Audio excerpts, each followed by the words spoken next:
এলাম আবার সে আমার ভালো লাগার একটা জায়গা, বিড়লা মন্দির। খুব সুন্দর লাগে, আর এত ফাঁকা, এত সুন্দর নিরিবিলি। কলকাতার কোনো মন্দির এরকমভাবে এত সুন্দরভাবে দেখা যায় না।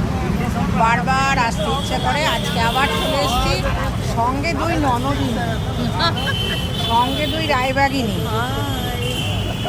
চলো এবার মন্দিরের দিকে যাই। প্রথমে তো জুতো জমা দেবো, দিয়ে এবার মন্দিরের দিকে যাব। তোমাদের এবার মন্দির দেখায়, আমাকে দেখালে হবে? কি ভাল লাগে না বলো দেওয়ালগুলো, প্রত্যেকটা দেওয়াল।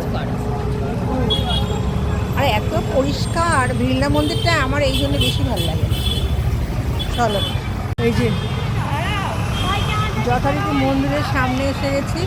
ভেতরে না মোবাইল নিতে দেয়, কিন্তু ভেতরে ছবি তুলতে দেয় না, ছবি তুলতে দেয় না। মন্দির দেখাচ্ছি।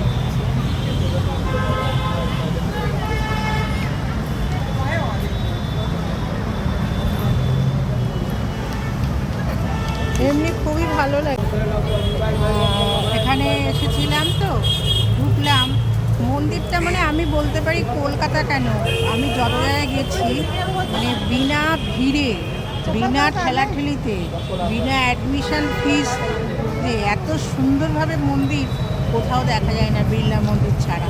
কিন্তু একটাই জিনিস, ছবি তুলতে দেবে না।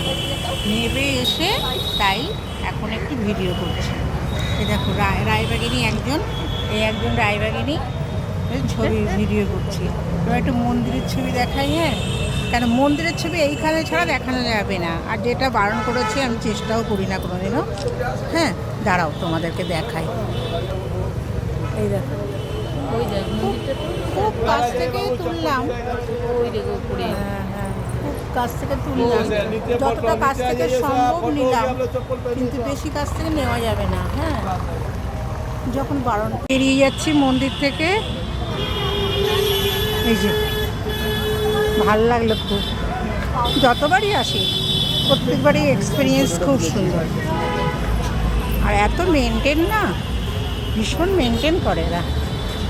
তাহলে বেরিয়ে যাই।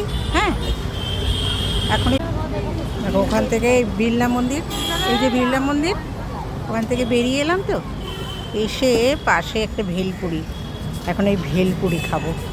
সেই কলেজ লাইফে খেয়েছি, তারপরে খুব একটা খাওয়া হয় না। ভেলপুরির দোকানে এসেছি, ভেলপুরি খেয়ে তারপরে আবার কোথায় যাই। কি সুন্দর ভেলপুরিটা এমন জায়গায় বসেছে, বিড়লা মন্দিরটা এখান থেকে কাছে। খুব ভালো লাগলো, তাই ভাবলাম তো ওনার সাথে একটু শেয়ার করি। বিড়লা মন্দির দেখে আমরা এখন বাড়ির উদ্দেশ্যে। মা ফ্লাইওভার থেকে এই যে এত সুন্দর লাগে না, মানে আমার তো এই জায়গাগুলো খুব, যে গাড়ি চড়তে খুব ভালো লাগে, মানে গাড়িতে করে যাই প্রায় 2-1 দিন বাদে বাদে, কিন্তু এই জায়গাটার মানে এই রাত্রেবেলায় এই লাইটগুলো জ্বললে হোটেলগুলো যে কি অদ্ভুত লাগে, ভীষণ সুন্দর লাগে। এই মা ফ্লাইওভার দিয়ে যাচ্ছি এখন, জাস্ট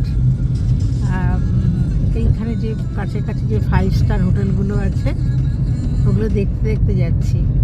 তাই ভাবলাম একটু বক বক করি, তোমার সাথে একটু শেয়ার করি। এইখানটা দিয়ে গেলে মনে হয় না ঠিক আছে, এই যে চারিদিকে আমাদের ওদিকে রাস্তাগুলোর যে অবস্থা করেছে এখন চারিদিকে, কলকাতার এই জায়গাটাই বোধহয় সবচেয়ে ভাল লাগে এখন আপাতত। এই যে